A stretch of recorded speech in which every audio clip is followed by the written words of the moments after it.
Bien, bonjour à tous. L'audition du ministre de l'Intérieur Gérald Darmanin, dans le cadre donc de la présidence française de l'Union européenne, en commission des libertés civiles au Parlement européen, le 7 février dernier, a été, je dois le dire, assez effarante. Le ministre a commencé par défendre l'ouverture de voies nouvelles d'immigration légale pour toute l'Europe, et ce pour des raisons démographiques, mais aussi économiques, alors que nous savons tous que l'immigration en France est loin d'être une immigration pour le travail.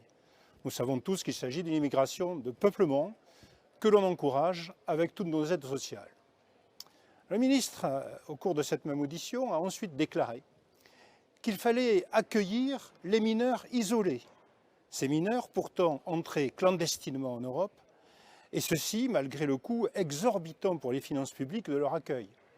Malgré aussi le fait qu'ils sont bien souvent ni mineurs, ni isolés, et qu'ils sont aussi fréquemment mis en cause par la justice pour des faits de délinquance.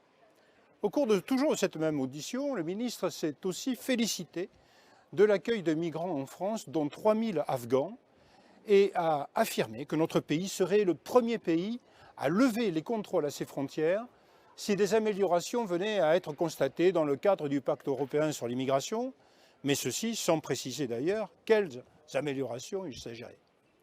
Puis ensuite, faisant allusion aux attentats islamistes commis en France par des clandestins, Gérald Darmanin les a étrangement qualifiés, et je cite, de quelques problèmes qu'on a pu avoir précédemment. L'expression est pour le moins malheureuse.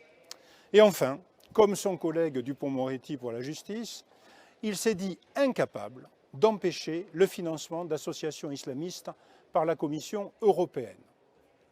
Pour couronner le tout, toujours au cours de cette même audition, Gérald Darmanin, qui d'ailleurs vient d'être démenti par l'Autriche, suite à une de ses affirmations selon lesquelles l'ensemble des États membres étaient d'accord sur le principe de la solidarité obligatoire en matière de migration.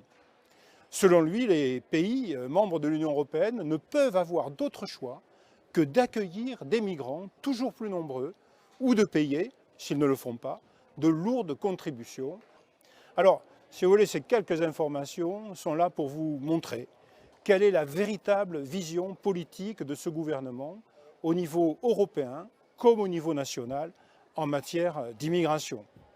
La politique française, je le considère ainsi, est aux ordres de Bruxelles. Rien n'est fait pour vous protéger, bien au contraire.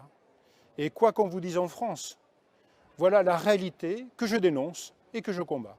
Je vous remercie.